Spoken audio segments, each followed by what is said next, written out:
Պարոն Զոհրաբյան, փաստաբանների մասնագիտության պաշտպանության մասին կոնվենցիայի ստորագրումը ինչ կտա Հայաստանում գործող փաստաբաններին։ Շնորհակալություն հարցի համար։ Իհարկե պարադոքսալ կարող է հնչի, երբ մենք ասում ենք, որ փաստաբանը պաշտպանության կարիք ունի, բայց դա ոչ միայն բնորոշ է Հայաստանի Հանրապետության համար, այլ բոլոր երկրներում էլ փաստաբանները ցավոք ենթարկվում են ճնշումների, թե պետական մարմինների կողմից, թե տարբեր անհատների կողմից։ Եվ բնականաբար նման իրավական մեխանիզմների սահմանման անհրաժեշտություն կա։ Փաստաբանի մասնագիտության պաշտպանության մասին կոնվենցիան դա ըստ էության վերպետական միջազգային պայմանագիր է լինելու, որը որ արդեն ներպետական օրենսդրությունից բարձր իրավաբանական ուժ ունենալով պարտավորեցնելու է կառավարություններին նման գործուն մեխանիզմներ մշակել եւ սահմանել փաստաբանության պաշտպանության համար։ Այդ կոնվենցիայի ընդունումը ես կարծում եմ շատ մեծ դրական ազդեցություն կունենա, որովհետեւ կոնվենցիան նաեւ երաշխավորում է փաստաբանի անկախությունը, փաստաբանական ասոցիացիա, այսինքն փաստաբանների պալատի անկախությունը, ինքնակառավարումը եւ պետությանը արգելում է միջամտել նման այսինքն նրանց ինքնակառավարմանը։ Սա բնականաբար օրենսդրական լավագույն երաշխիքը կլինի փաստաբանների համար։ Հատկապես Հայաստանում գործող փաստաբանների նկատի ունենալով վերջին իրադարձությունները,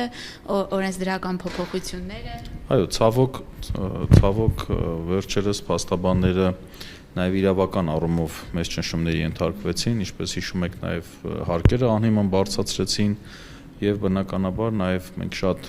իրավունքի սահմանափակումների հետ ենք առնչվել։ Իսկ այս կոնվենցիան բնականաբար մեզ ինչ-որ չափով կպաշտպանի նման մոտեցումներից։ Պարոն Զոհրաբյան, հարկային օրենսգրքի հետ կապված ինչ-որ փոփոխություններ մտցվեցին, այսպես ասեմ, ի օգուտ փաստաբանների, այդպես կարելի է ասել, այդ 5%-ի։ Ոչ, դա փոքրիկ իբրև ժեստ էր, որ ինչ-որ բան փոխեցին, բայց դա ոչինչ չի տալու, իրենք սահմանել են, որ հաշվետու ժամանակաշրջանում 5%-ի չափով կարող է անվճար իրավաբանական օգնություն ցույց տալ, բայց դա ոչինչ չի տալու, որովհետև այդ 5%-ը չափելն էլ է շատ բարդ լինելու, մենակ մեկ ամսվա մեջ այդ 5%-ը ինչ գումար է լինելու, եւ փաստաբան կա, օրինակ մեկ ամսում կարող է իր ծավալից ելնելով 70% այդ մեկ ամսվա մեջ ծառայություն մատուցի, մնացած 11 ամսվա ընթացքում անվճար ծառայություն չմատուցի։ Եվ այդ ամեն ինչը խառնում է իրար։ Ես կարծում եմ դա ուղղակի ընդառաջ գալու իմիտացիա էր, ոչ ավել։ Ինչու ձեզ իշխանությունը, կառավարությունը որոշեց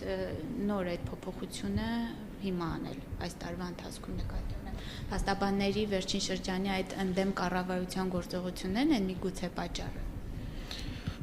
Տեսեք, եթե մենք ընդհանուր դիտում ենք, նայում ենք այս վերջին փոփոխություններին ու մի քիչ հեռվից ենք հարցին մոտենում, մի հետաքրքիր բան ենք տեսնում։ Ստացվում է իրականում կառավարությունը մարդու իրավունքների պաշտպանության համար դժվարություններ է ստեղծում։ Տեսեք, իրենք դատարան դիմելու պետական турքերը բարձրացրեցին։ Դրա մասով որևէ մեկը չաղմկեց, հանգիստ արեցին։ Հաջորդը